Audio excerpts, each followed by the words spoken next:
the rules and expectations for assemblies. Enter orderly, sit with your assigned class, and stay in your seat. You gotta arrive quietly and on time.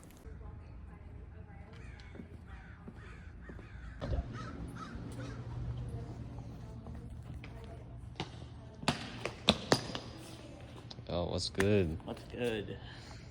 Alright. Remain quiet during the presentation and keep your hands and feet to yourself. Sure is good that everyone's being quiet and not fighting.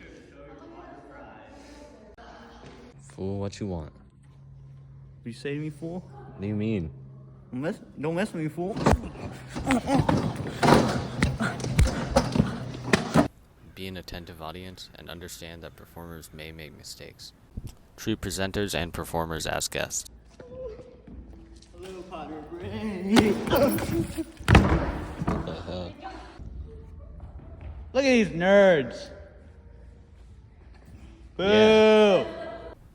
When you are performing, try your best. What does the P stand for in Potter Pride? Personal responsibility.